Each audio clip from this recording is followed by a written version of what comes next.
Quelle leçon va-t-on tirer de cette macabre histoire?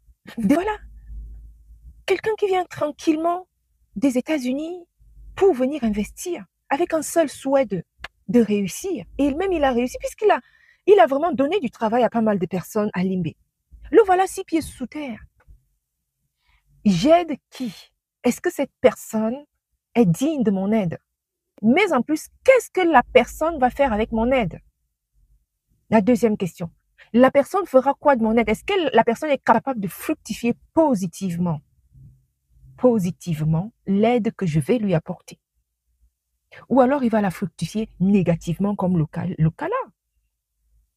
Troisièmement, est-ce que cette personne-là ne va pas vouloir venir ensuite me marcher sur la tête? C'est qu'il ne rêvait même jamais, qu'il n'avait jamais rêvé de sa vie à avoir. On lui donne ça, mais il va encore plus que ce que tu lui donnes au point de te mettre dans le... Dans la science, il est important de citer le nom de quelqu'un.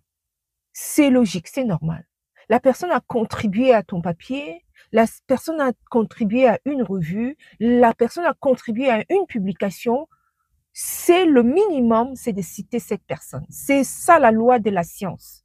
Pour reconnaître que la personne a effectivement contribué à ce papier, à cette revue, à cette publication, à cet article. C'est comme ça. C'est là qui peut aussi s'aligner avec la loi du quotidien. À dire, tu aides quelqu'un, enfin, même si tu ne le demandes pas. Dans la science, c'est demandé. Salut les amis, salut la famille, comment allez-vous? J'espère que vous allez bien. En ce qui me concerne, comme vous le voyez, ça va par la grâce de Dieu. Dieu veille, Dieu veille, Dieu veille. Je vous invite à écouter cette histoire. Ça se passe ici, là. Ils n'en donnent pas l'air et pourtant ils forment à eux quatre toute une entreprise de crime. Dernier forfait de ce carré d'as infernal, une mission diabolique. Filer, puis obtenir à tous les prix des informations sur la fortune d'un paisible citoyen de la localité, Monsieur Ndinga. Nous sommes à Limbé. Les mercenaires lancent l'opération et mettent le grappin sur le concerné alors qu'il sort de chez lui. Le conduisant hors de la ville, ils lui font passer un interrogatoire musclé, brutal. Pendant celui-ci, ils lui brisent les genoux, puis les bras et enfin le cou. La victime succombe et il l'enterre à la hâte dans ce champ. 24 heures passent, la femme de M. Ndinga sans nouvelles se rend à la police pour signaler sa disparition. Le premier suspect est le gestionnaire des maisons de la victime chargé d'encaisser les loyers.